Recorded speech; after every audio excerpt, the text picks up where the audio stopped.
New Thinking Aloud is presented by the California Institute for Human Science, Mind, Body, Spirit University, a leader in fully accredited in-person and online U.S. college degree programs in the topics we cover here. Visit their website at cihs.edu.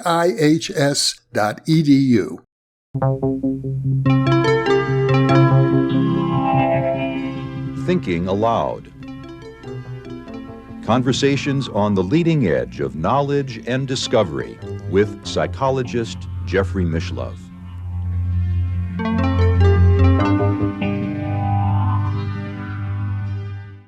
Hello and welcome. I'm Jeffrey Mishlove. Our topic today is Thinking Impossibly. My guest is Jeffrey Kripal, who holds the J. Newton Razor Chair in Philosophy and Religious Thought at Rice University. He is chairman of the Board of Trustees of the Bigelow Institute in California. He is author of many books, including Bigelow, America and the Religion of No Religion. Authors of The Impossible, The Paranormal and the Sacred, Mutants and Mystics, Science Fiction, Superhero Comics, and the Paranormal, Secret Body, Erotic and Esoteric Currents in the History of Religions, and with Whitley Strieber, The Supernatural, A New Vision of the Unexplained, and with Elizabeth Crone, Changed in a Flash, One Woman's Near-Death Experience and Why a Scholar Thinks It Empowers Us All. More recently, The Flip, Epiphanies of Mind and the Future of Knowledge, The Super-Humanities, and most recently, and the subject of today's interview, How to Think Impossibly. Jeffrey is based in the Houston, Texas area, and now I will switch over to the internet video. Welcome, Jeff. It's a pleasure once again to be with you. Yeah, thanks for having me again, Jeffrey. I really appreciate it. I hope we have many, many more interviews because you're so prolific and covering the topics that interest me the most. Let's start out with the idea of the impossible. It's almost a contradiction in terms because while you focus so much on the impossible, I gather what you're saying is these things are not impossible. They happen all the time. Right. I mean, and so on some level, I try to be a poet, and so I try to come up with new words. And the impossible, of course, is not a new category, but what I mean by it is that what's possible or impossible is a function of one's worldview. It's actually not a function of what happens in the world.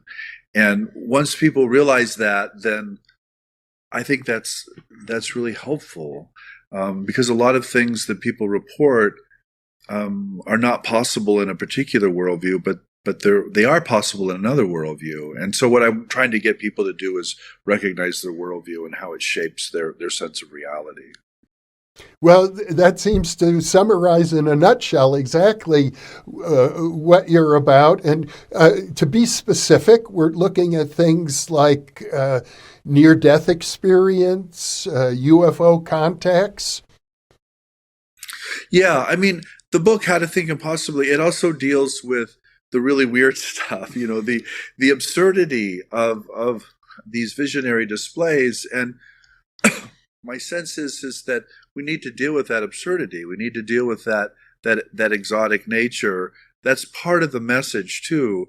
And I think I know what a lot of people do is they hear those exotic stories and they just dismiss them as irrelevant. And I don't think they're irrelevant at all. I think this is what people experience, and there's something to those stories. And we lack a theory of the imagination in the culture other than the simply imaginary. And I just think that's wrong. I just think that's a grotesque mistake that makes us small and insignificant. And I want us to be big and superhuman, as I say. by the time this interview is released, the prior interview that I did with Kevin Cann will have been shown for a few weeks. And Kevin is a fascinating person. I can tell you this because his interview has already been released, that the viewers who watched it were all amazed. And there were many, many comments saying, bring this man back again. He's amazing. He is unique. And I wonder if you could talk a little bit about how it came about that you incorporated his worldview into your book. Yeah, so Kevin and I co-wrote chapter 3 of this How to Think Impossibly. There's 6 chapters in it, and Kevin and I wrote the third one. And really, it's Kevin that I'm trying to feature. And one of the central ideas of the book is that intellectuals and writers need to think with experiencers. And I put a hyphen, think with. And I mean that. That's not like it's not a tangential thing. And Kevin has this whole worldview based on neurodiversity and autism and occult phenomena. And his basic argument is that neurodiverse people experience the world differently than typically diverse, or typically neurotypicals do, like myself. And I just think that's correct. For one thing, I just think that's obviously so. But it also suggests that how we experience reality is determined by our neurobiology and by how our brains work. And so there's a deeper argument there about the relativity of our worldviews again. And how that chapter came about, I mean, Kevin reached out to me, I don't know what year it was, 2020 or so, 2019. And I had written a lot about actually Jesus and the Gospels, and had said some pretty provocative things. And Kevin's joke was, look, if you can write a book about that, then you can handle me.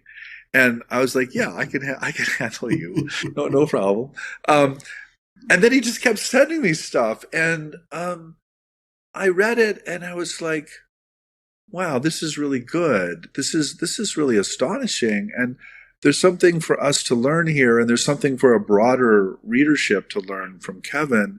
And so I wanted to give him the stage or the platform, as it were. And so that's how that chapter came about. It's really my being very impressed with Kevin as both a human being, but also as a writer and a speaker, and wanting to think with him, in a really dramatic way. That chapter, by the way, I mean, for those of you who don't know, it's about things like Kundalini experiences and materializing UFOs and Platonic surrealism. I mean, it's pretty wild. It's pretty out there, but it's also a very cogent presentation of material that I think is pretty common in the literature. Well, I am under the impression that Kevin belongs to one of many groups that are marginalized in our culture. He's autistic. He came from a background of severe physical and emotional abuse. But there are other marginalized groups. They could be indigenous people. They could be females. They could be people of color.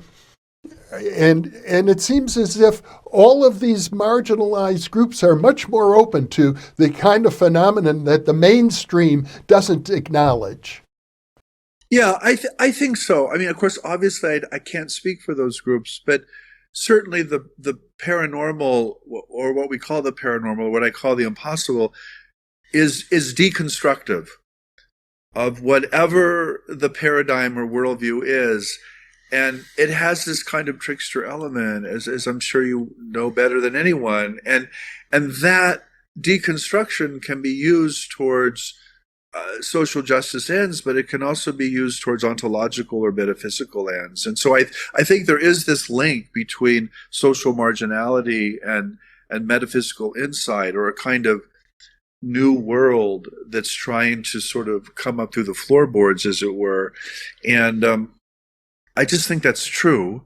And I think paranormal phenomena in general, first of all, they happen to everyone, everywhere.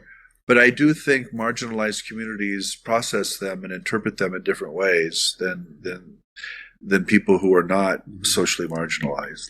In fact, in the humanities, which is where you sit, there seems to be a resurgence of interest in exactly that, like feminist theory and queer theory, all of these marginalized groups. I think there are philosophers like Derrida who are saying we have to pay more attention to the margins of our culture. I mean, I do. I sit and I live and breathe in the humanities, and what we call critical theory, which has really been developing for 40 or 50 years or longer, very much focuses on issues of race and gender and sexuality and class and now the environment. And those, the problem with those critical theories is that they become absolute. It's only about identity. It's only about gender or race or class. And what I think, what I know I'm trying to do is say, yes, it is about gender, race, sexuality, class, and environment, but it's also sometimes about these impossible events impinging and moving this conversation forward around gender, race, class, sexuality, whatever the critical theory is. And so I do think there's this link between critical theory and the impossible, and that's what I'm trying to articulate as a humanist, is that link. But obviously, Jeffrey, I'm a white guy. I don't inhabit those places of social marginality, but I do think the study of religion is socially marginal, and I think it's largely misunderstood by the public. We get pegged as representing religions or however we get described or framed, and I think, I know it's just mistaken. I think what the field is trying to do or trying to say overall is actually much more radical than people realize. I was good friends when he was alive with Houston Smith, who was one of the premier philosophers of religion. And he, I think, would be fair to say he was a perennialist. He believed that there's a common thread that runs through all the world's religions, and that it's, I think he described it as the primordial tradition, the deep truth. But I gather that view is probably not the mainstream view of your profession. I'm under the impression, at least, that the postmodernist view dominates, which is much more skeptical. Yeah, your impression is correct. I mean, there is a strong emphasis on difference and a real resistance towards sameness, and Smith was very much trying to put the accent on what combines communities or cultures or individuals, and that is very much not the case today. The study of mystical experience in general, certainly in the 60s and 70s, certainly put the accent on sameness and on a kind of perennialism, as you put it, but it has not done that since. However, I think there is a general move, certainly in the study of mystical experience, but also more broadly in the study of religion, to return to sameness as not as we did in the 60s and 70s, but sort of after this postmodern turn, a kind of, okay, well, what do we do now? How do we emphasize difference and sameness at the same time and take in all of these critiques? And I think that's the key. The secret is not to move around critical theory, it's to move through it and to embrace it and to say, okay, now what? What next? And so there's, for example, there's what we call a post-critique or a post-critical movement going on now, which is very much about that both and that's certainly what I'm trying to propose is both and, not either or. In your book, you emphasize quite a bit the work of the Islamic scholar and philosopher Henry Corbin, who talks about the imaginal as a new way of thinking about the imagination, that the imaginal is different than the imaginary, and it's also different than the physical.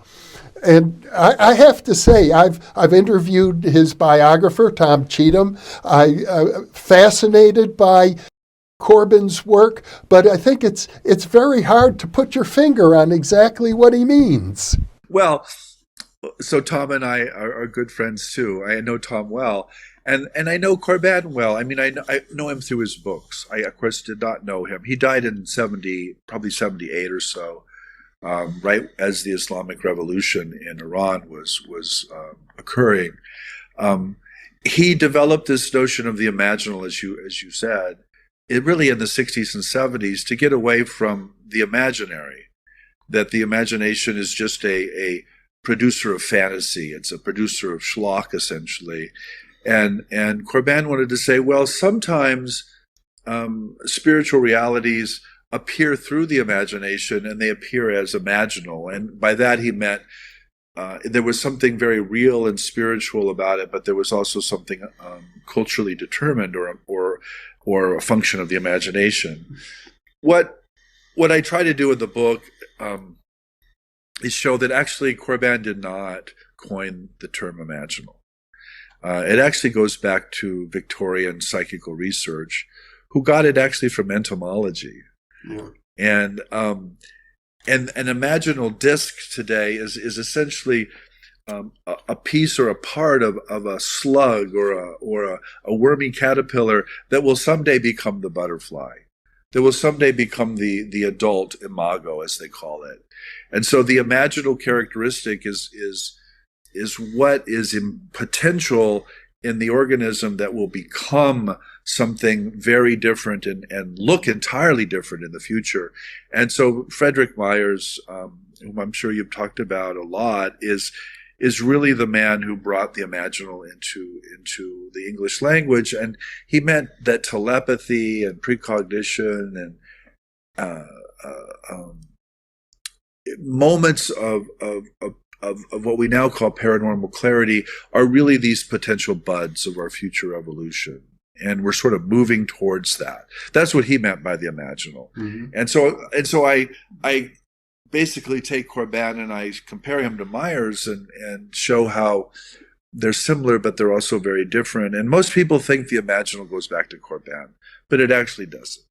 It goes back to Myers, and Corbin is a fairly late figure who coined it for his own specific purposes. Well, my understanding of Corbin, I tried to pin Tom Cheatham down on this, and I think he wanted to avoid the issue for some reason. But my understanding is he was in Turkey, and he was studying the Islamic scriptures or writings of the, I think, 12th century philosopher Suhrawardi, and his teachers in Turkey said, don't you think you should accept initiation into our Sufi order? That way you'll understand Suhrawardi much better. And he said to them, I don't need to do that because Suhrawardi is teaching me directly. And that's what he meant, I think, by his use of the word imaginal. He was receiving some sort of a direct spiritual transmission from a 12th century Persian philosopher. Yeah, I mean, certainly Corbin, well, that's actually very faithful to Corbin's mentor, Louis Massignon, who believed, another French Islamic scholar of mystical literature, who believed that Al-Hallaj, a 10th century Sufi, really excommunicated and killed by the authorities, was communicating to him. So there's this theme in scholarship, and I've written about this as well. There's this really powerful theme where the scholar is impacted by the object of scholarship, not in an abstract or just intellectual way, but also in a spiritual and personal and existential way. And I know Corbin was very much a part of that tradition. Corbin, though, had, this is getting a little technical and more theological. He had his own theology, which was docetic in nature, and very faithful to Islam, but not faithful to Orthodox Christianity. And by docetic, I mean he didn't believe God became a human being, that God was utterly transcendent and did not become a human being in the person of Jesus of Nazareth. And I think that really plays into this notion of, I think this is why you're confused, Jeffrey, is that there is this paradox in Corbin that God is utterly transcendent, and the mystical experience is an experience of this transcendent God, and yet it doesn't really become enfleshed. It doesn't become physical. The unity is never real unity. There's always this monotheistic deity somewhere that's not the natural world. And so there's this tension. There's this contradiction, I think, in Corbin that people pick up on, and I think you probably picked up on that. But I think it goes back to Corbin's docetism and his belief that the two don't become one. To put it mildly. I'm pretty sure, as I recall from our previous interviews, that your point of view is somewhat the opposite, that embodiment is essential. Yeah. I mean, my view is very much that the two do become one, and that embodiment. I don't describe myself as a Christian anymore, but I'm very informed by Christology, and I think the human and the divine are the same thing. But I think it's everyone. I don't think it's one person. I think you are as divine as you are human, and so am I, and so is everybody listening. And so it's a kind of esoteric, I guess, Christianity in some form, but it's also very faithful to Asian forms of non-dualism, I think, which also really informed me as a young man. So I mean that we're getting into this kind of it's a kind of perennialism, I guess, but it's not a perennialism in the sense Houston Smith thought of it. It's not that the religions are tending towards this mystical truth. It's that these sorts of experiences happen really accidentally, I think, and spontaneously to human beings in any and every tradition. And then they struggle with that. How do I explain complete and utter unity in a context or in a religious context that does not really believe that?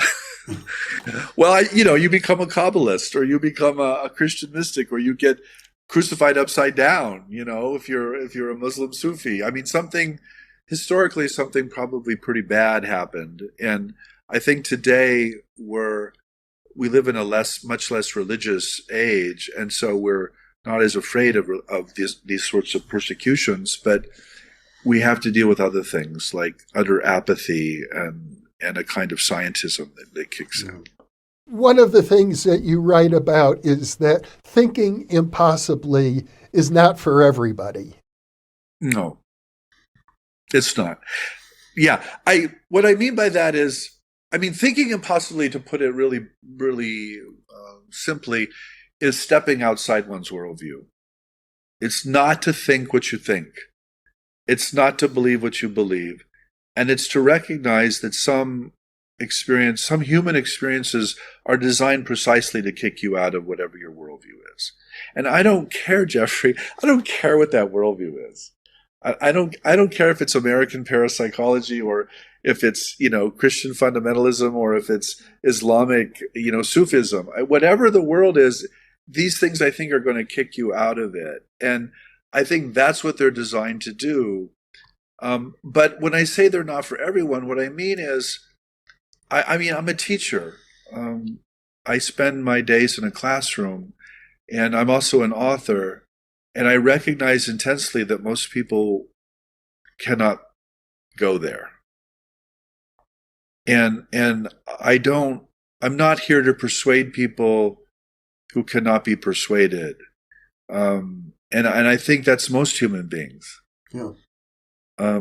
I think what we do, and certainly what I'm sure is done on your podcast, cannot be heard by the majority of human beings who are locked into their worldview, or locked into their body or locked into their cultural identity in a way that is so overwhelming that they can't think outside that box. So that's what I mean when it's not for everyone. But having said that, there are all these historical deposits of these moments of provocation or impossibility that occur in classical religious texts, occur in classical philosophical texts. And when people, sometimes when people read them or encounter them, there is this sudden spike that goes on. But that's not predictable. Yeah. I can't give Arthur Schopenhauer to 1,000 people and get 1,000 idealisms out of it. Most people are just going to like, what the hell? That guy's boring. I'm not going to read that. But to like 10 of them or 15 of them, they're going to be like, oh my God, this guy's amazing. So there's something magical or special about particular readers or listeners that is simply different. And I just want to recognize that as a teacher and a writer and a speaker.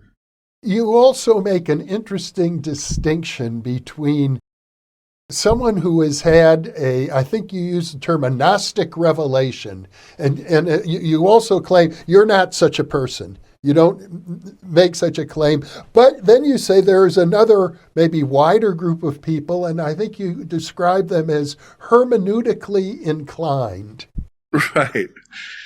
Well, this is kind of what I'm trying to say is, like, people ask me all the time, well, what about your experiences? What about you? And I'm like, I don't matter. And I really mean that. It's not like I'm not flying a moral flag there. I really don't matter. Other human beings, however, do have these experiences, and I treasure their experiences, but I'm open to them.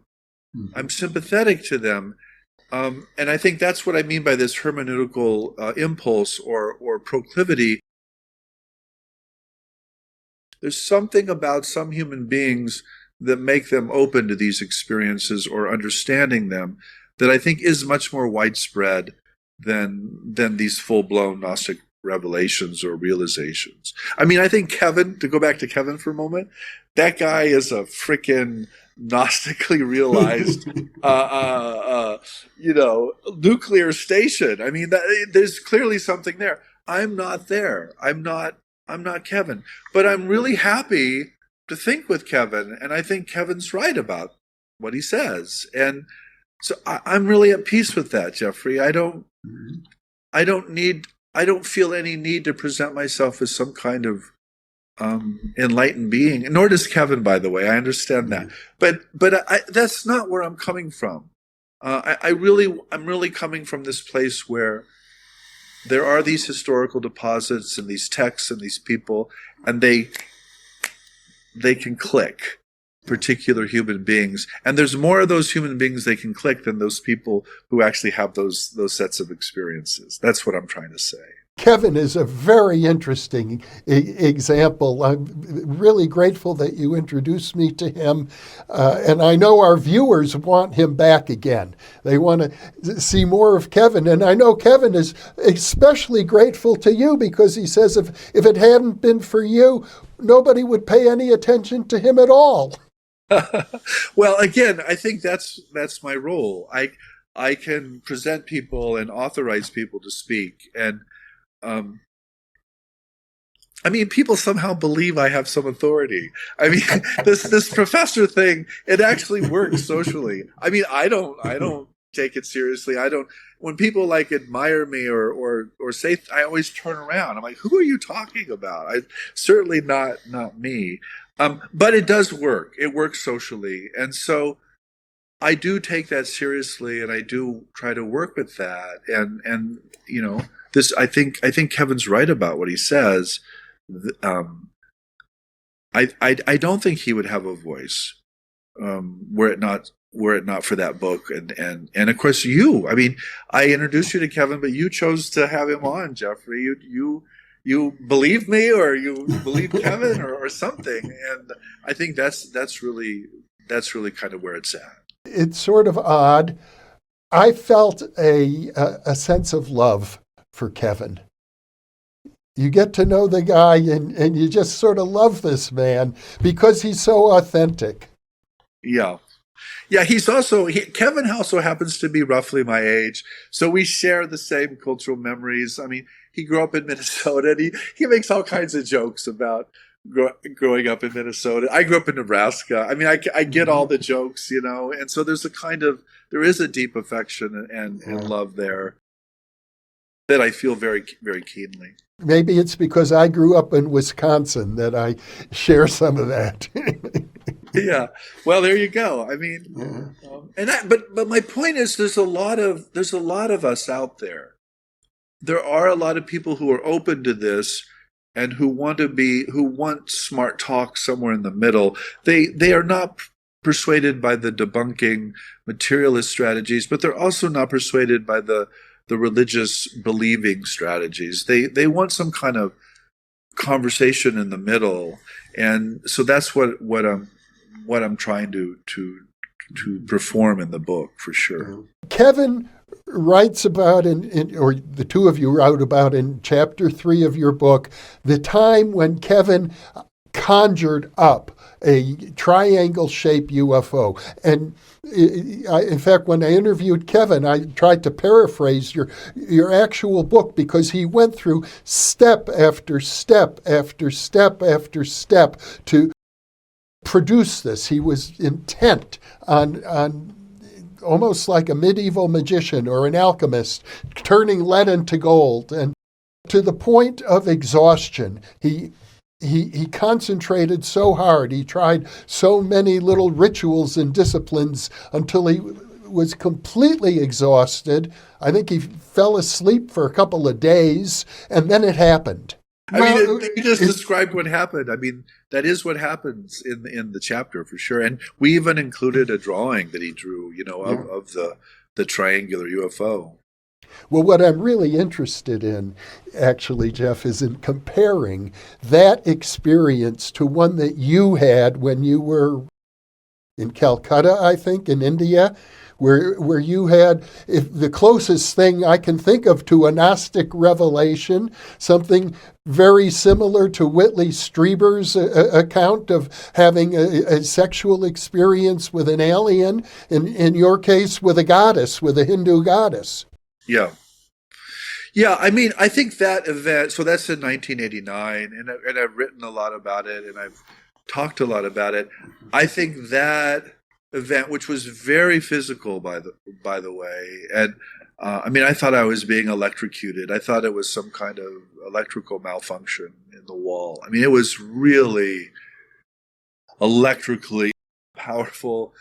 I suspect it was also some kind of cardiac event. But it was also an erotic event. It was definitely suffused with a kind of erotic energy. I was alone, by the way. I was technically, my body was asleep. I think that event is what makes me so sympathetic to people who report having sexual encounters with alien entities or female entities, or men who report. Straight men who report entities with female entities, but also just any entity and any kind of erotic component. I'm deeply sympathetic to that, because I know it happens. It's not a cognitive. It's not what I believe. It's what I know. Now, the issue, or the question of that experience is. It was very powerful, and it was very informative and shaping of my life, but I've never been able to get it back, Jeffrey. I've never been able to have it again. And I think that's part of it. I think that's part of the phenomenon. And that's kind of what I mean by, I'm actually not a floating magus who has extraordinary impossible experiences all the time. And I'm just not, but I am inclined to listen to these individuals and to incorporate them into how I think about the world, particularly religion. Speaking for myself and thinking about you and Kevin, that there are some experiences that are so powerful and profound. You only need them once in a lifetime. Right. It only has to happen once. And what made me giggle with Kevin is, he has this whole thing on Kundalini and sexuality that I just find so plausible. I'm like, yeah, that's right. That's how it is. And it has to do with sexual hormones and the spinal column and the brain and the link between spiritual experience and sexual experience. And when I listened to Kevin talk about that for the first time, I was just like, yeah, that's right. But I wouldn't have said that. I wouldn't have thought that without that experience, is what I'm trying to say. And this is what I mean by the rarity or the essential esotericism of what some people are trying to say. I really don't think people can listen to it because they haven't had those experiences. It's not part of their world. It's not part of their reality. Well, I do know surveys suggest 70% of the American population report having had a paranormal experience of one kind or another. Yeah. Well, there you go. I mean, there's the sympathy. But the thing about American culture, which I don't need to tell you, but I guess we could talk about it on your show, is it's okay to talk about the paranormal if it's a movie or it's entertainment or it's a piece of science fiction. It's actually not okay to talk about it if you're a politician or an academic or a public intellectual. Like, why not? Or a scientist. Yeah, why are we so nutty? Why are we so silly about that? Mm-hmm. When no other human culture in human history has been silly like that. So, and it doesn't mean that we have to believe those things in the literal terms in which they show up. But certainly I think we do need to listen. And this is where I think people somehow mishear me, or they think I in some ways I believe everything, Jeffrey, but in another way I don't believe anything. And what I mean by that is, if I talk to 100 people who had a near-death experience, first of all, I believe that they had a near-death experience, but their visionary displays are all different. Mm-hmm. And so I know that those visionary displays are complicated and are based both on their culture but also on their experience. So I believe those are there, but it's always appearing through a here. Yeah. And I want to affirm both of those again. I don't want to just say, oh, it's all here. It's all just a cultural source. It's end of story. But I also don't want to say, well, this is what heaven's really like, and this is what the afterlife really. I don't want to say that either, because it's not true. Because everybody has this. Every other person has a different experience. So it's combining those two things again that I think is thinking impossibly. It's not doing one or the other. You're reminding me of William James, one of my intellectual heroes, who wrote a book which I'm not sure I fully understand. Maybe you can help me. The Pluralistic Universe. Right. Do you think James understood it? Good question. I love that book. Of course, I love William James. I'm flattered that you hear James in what I'm trying to say. That's a late book. He wrote that towards the end of his life. It's based partly on Gustav Fechner and what James was reading at the time. And, he kind of goes back and forth between a kind of pluralism, a pluralistic view of things, but also a monistic view of things. He calls it a pluralistic universe, which is a contradiction in terms in itself. So I don't think James understood or had settled, and I think it's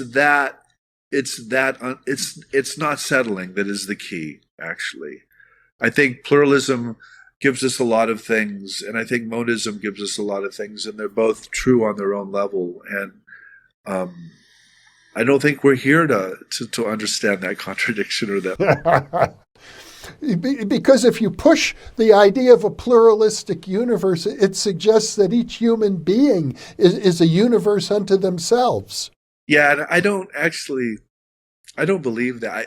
I think the many worlds idea that gets floated is kind of silly. You know, it's a way to preserve meaninglessness. Honestly, if everything happens that can happen, it's all random, and we just happen to be living in a universe where it's not random. And I just think that's a cop out.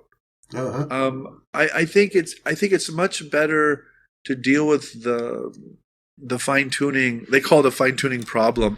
I think it's a fine tuning promise myself. I think it's like all the numbers line up the way they line up to produce you and me. And I'm like, well, why is that? You know, well, obviously there are a lot of religious implications to that, and they don't want to go there. So they come up with this many worlds theory that I just think is kind of, again, I think it's a cop out. And so I don't think you and I live in a different world. I think we certainly live in a different world because of our neurology and our bodies and our age and our culture and et cetera, but we don't live in a different universe. We live in the same world or universe. And I think the same is true with all human beings. I think human beings all live on the same planet, and I think evolution adds another element to this. I mean, obviously we're changing. The species is changing. The species is not what it was 10,000 years ago or 100,000 years ago, but that's the nature of evolution, you know. Well, we made a bit of a jump from William James' pluralistic universe to the many worlds theory, which is a physical theory. Well, yeah, but I mean, so what James called radical empiricism, what most people don't know about that phrase, it's in this book actually, is that he linked it to pluralism. And really what he was trying to say was that actually if you listen to people, there's a kind of blooming, buzzing plurality to human experience that needs to be affirmed. And so if we're going to be empirical about things, let's be really empirical.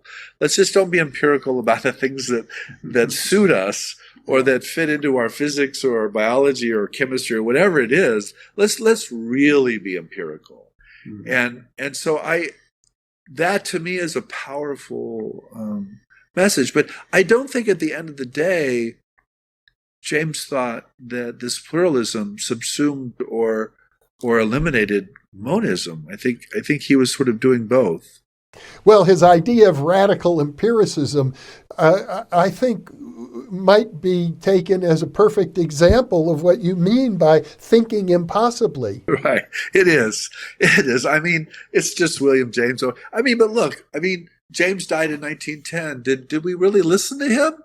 I mean, no. I mean, if you go to Harvard and you go to William James Hall, they'll tell you all about his role in the founding of American psychology. But do they tell you about his research with mediums and psychics and him sucking on nitrous oxide or whatever he was sucking on?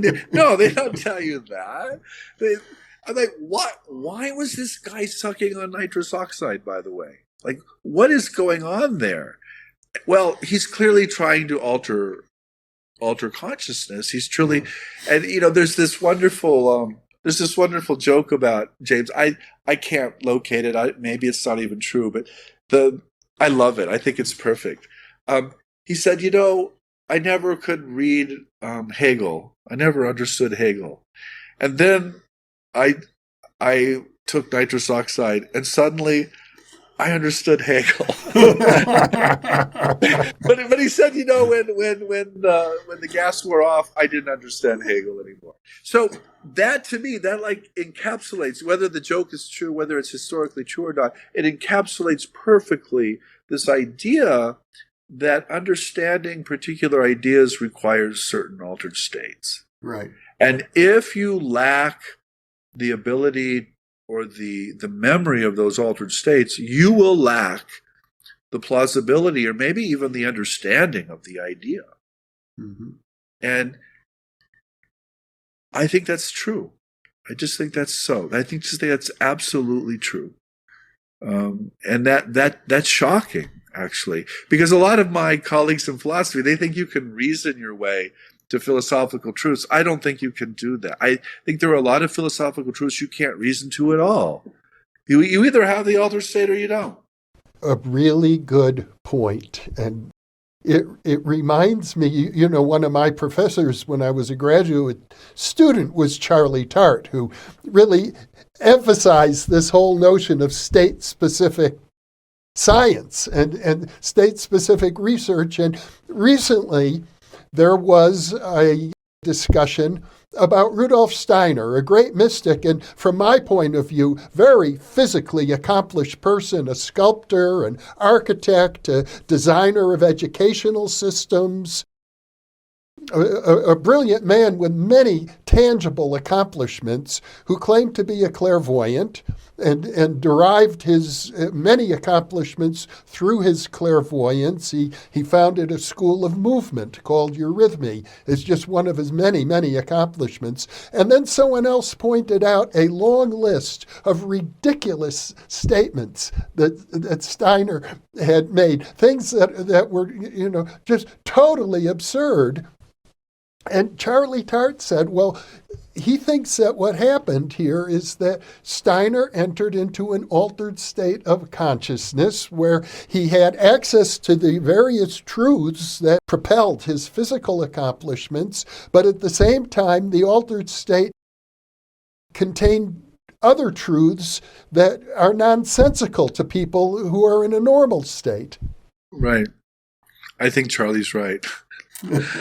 I think that's absolutely right. And I think, as readers and as listeners and as citizens and as just people, we have to live in essentially a Newtonian world, in a social world. And so we have to make decisions about what to believe and what to value, based on that experience. But that doesn't mean other people don't have altered states and don't conclude other things. And I think that's the thinking impossibly part again.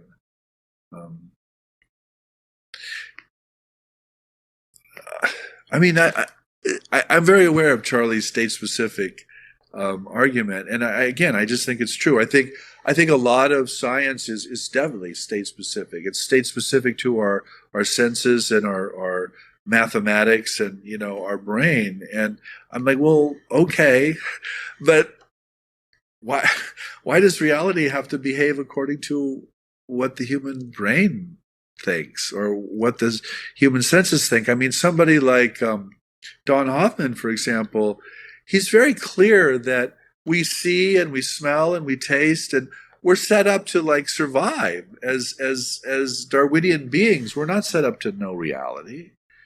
And so I think that's really a key insight is beware of the senses, beware of the mathematics, beware of assuming something that works for human beings but isn't really about reality as a whole. Going back to Cann for a moment and his conjuring up of the triangle-shaped UFO that then began to change shape, as a matter of fact, in front of his very eyes. He seemed so determined that he was going to make this happen. It was like it's something he had to do. I don't know why, but he felt an enormous impulse to push himself to the point of exhaustion. Very few people would be willing to do that. But in your case, when you were in Calcutta, it didn't require that kind of push. But what it did require was a lifetime of interest in studying the exotic religious traditions of India and traveling halfway around the world to get there at, if I recall correctly, the height of probably the Durga festival. Yeah, it was actually it was Kali Puja. Durga Puja had just finished earlier in October, and this was Kali Puja at the beginning of November, or late October. But yeah, I mean, it was definitely embedded in a particular cultural and existential moment. And by the way, I had been very sick too, so there was a physiological component to it as well. And I think all of these things are significant. I think in Kevin's case, if you talk to Kevin about that, and I'm sure you did, there's a lot of suffering. Yeah. There's a lot of trauma, as we call it, involved, and I really do think this suffering is key to these phenomena. And I don't mean to reduce the phenomena to the suffering, but somehow this suffering opens people up to these abilities. There is research that suggests that people who have experienced physical abuse and emotional abuse as children report more subjective psychic experiences. Yeah, well, they're more porous. Mm-hmm. I mean, one of the big philosophers in my world is Charles Taylor, a Canadian philosopher. He writes huge books. He wrote this huge book called Sources of the Self. And, his basic argument is that the medieval self is porous, is permeable. It's open to a larger world. And so there are always entities, not always, but there are often entities interacting with human beings. And human beings are much more open to, frankly, God. Whereas in the modern world, if you go 500 years later, he calls it a buffered self, and we're much more closed off to this other world, and we're also closed off to God, of course. And I just think Taylor's right about that, and I know there are exceptions. There are all kinds of exceptions to that general rule, but in general, if you talked about God in the 14th century, that was totally cool. It was part of the culture. If you talk about God now, you're going to be embarrassed, or you're going to be on the defense, and I think that difference is major. And I think trauma or suffering or emotional or sexual or physical abuse is you're essentially puncturing holes in the spacesuit, and things are getting in. Yeah. Including other forms of mind, other forms of consciousness, and I think that's really valuable and powerful.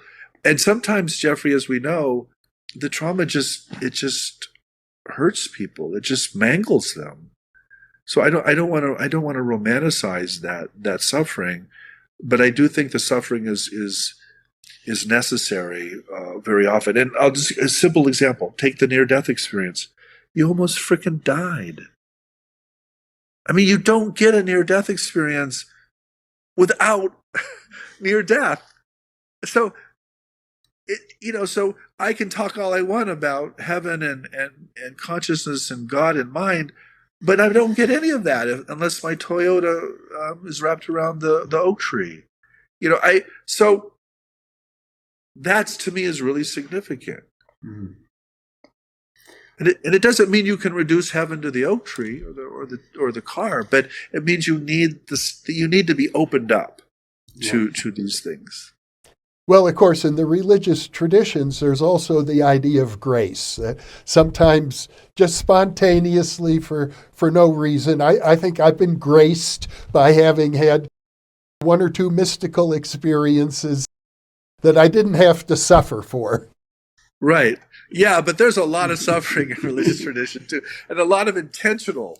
It's like, no, you need to. Like I grew up Roman Catholic. I mean, you literally meditated on a guy being tortured on an instrument of human torture. I mean, that was really the goal of or the intent of a lot of Catholic meditation. And of course, there's the resurrection after the crucifixion. But again, you don't get the resurrection without the crucifixion. I think in my case, I had an experience that propelled me to pursue a career in parapsychology. And then I understood what being crucified was like. Yeah. Well, again, some people are just different, right? I mean, some people have these experiences, walking the dog. I mean, what have you interviewed Federico Fagan? I have.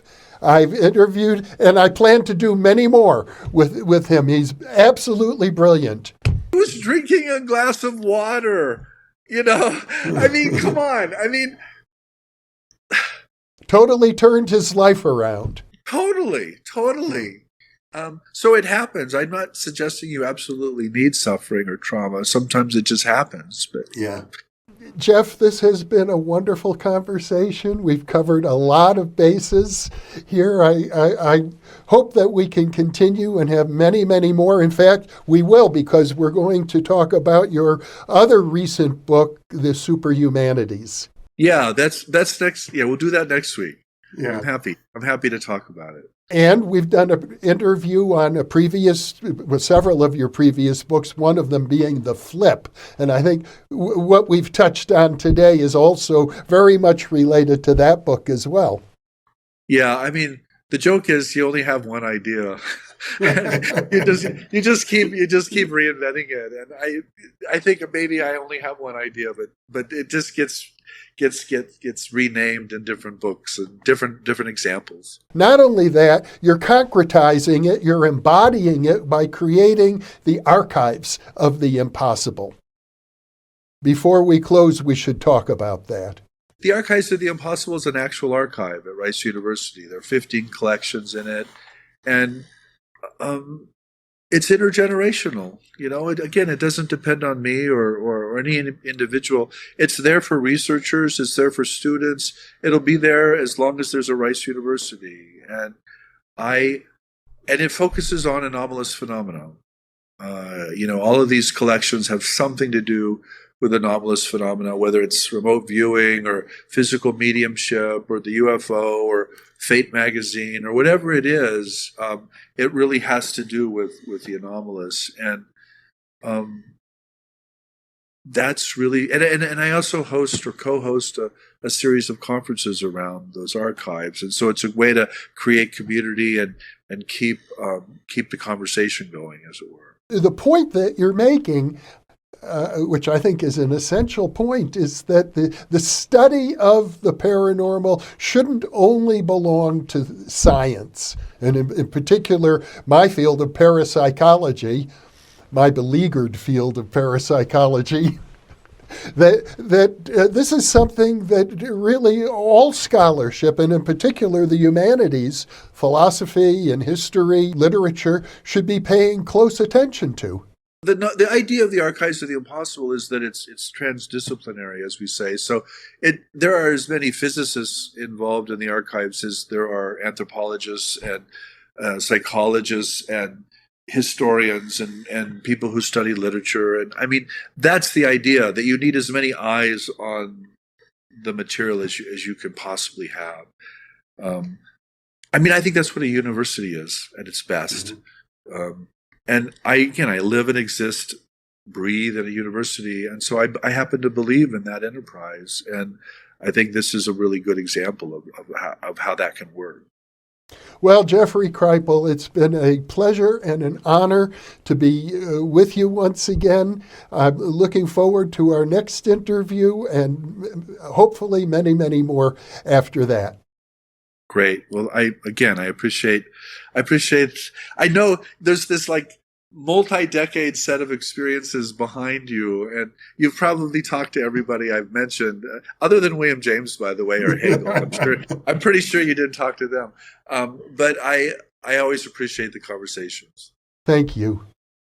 And for those of you watching or listening, thank you for being with us, because you are the reason that we are here.